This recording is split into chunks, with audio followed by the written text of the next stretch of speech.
যদি বন্ধুরা কেমন আছেন সবাই, আশা করি সবাই ভালো আছেন। টেকনিক্যাল সলিউশন ভিডিও আজকের ভিডিওতে সবাইকে স্বাগত।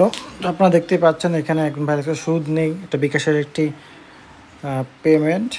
সুদ নেই সেটা বুঝলাম, কিন্তু এখানে 5.75 টাকা 1030 টাকা 82 দেখাচ্ছে।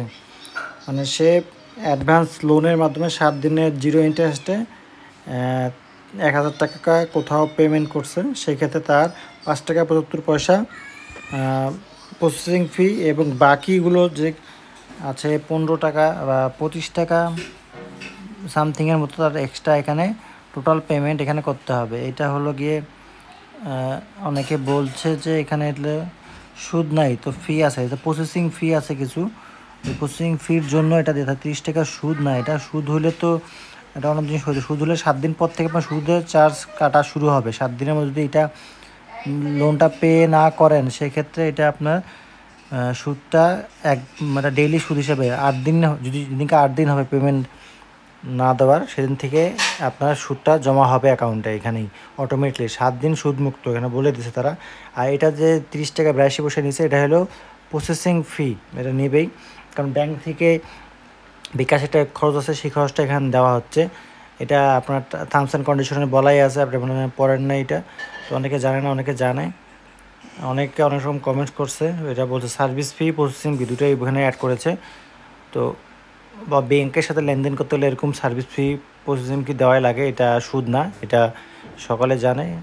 আপনি মনে প্রথমবার পেমেন্ট করতেছেন সেক্ষেত্রে এটা হতে পারে। আর যারা জানে না তারা জেনে নিন, যদি আপনার যে লোন নেন 7 দিনের জন্য 0% ইন্টারেস্ট 7 ডে আর পে ইন 3 মান্থস, তো অনেক সময় আপনার অ্যাকাউন্টে 3000 টাকা 10,000 টাকা পর্যন্ত লোন দিয়ে থাকে তারা। এটা হলো কোনো কিছু পেমেন্ট করতে গিয়ে এটা আসছে। পেমেন্ট করতে গেলে পেমেন্টের কিছু ফি নেবে তারা, সেটা ফিটা এখানে তাদের লাভই। তারপরে 7 দিনের জন্য টাকা দেবে, ফ্রি তারা টাকা দেবে না, অবশ্যই কিছু প্রসেসিং ফি নেবে। প্রসেস করতে সময় লাগে এজন্য, কারণ ব্যাংক থেকে তারা লোন নিয়ে তারপরে আপনাকে দেবে। এখান থেকে 5 টাকা 7 টাকা তারা রাখবে, বাকিগুলো অন্যখানে দেবে। এখানে ভাগবটরা আছে কিছু, আপনারা বুঝতে পেরেছেন। তো এটা সুদ নয়, এটা হলো গিয়ে প্রসেসিং ফি। এবং এই একটা ভাই বলছে এখানে কমেন্টসে সার্ভিস ফি অ্যান্ড প্রসেসিং ফি।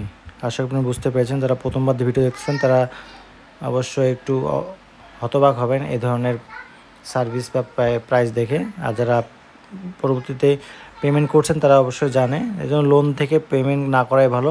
নিজের যেমন বিকাশে ব্যালেন্স থাকলে ওটাতেই পেমেন্ট করা উচিত। এখান থেকে আপনার 30 টাকা লস হয়ে যাবে এই হিসাবে আপনারা দেখতে পারেন। আর যদি টাকা আপনার 7 দিনের মধ্যে হয়ে যাবে সেক্ষেত্রে আপনি দিতে পারেন 30 টাকা এক্সট্রা। ক্যাশ আউট চার্জ ধরেন 18 টাকা 20 টাকা কাটবেই। আশা করি আপনারা বুঝতে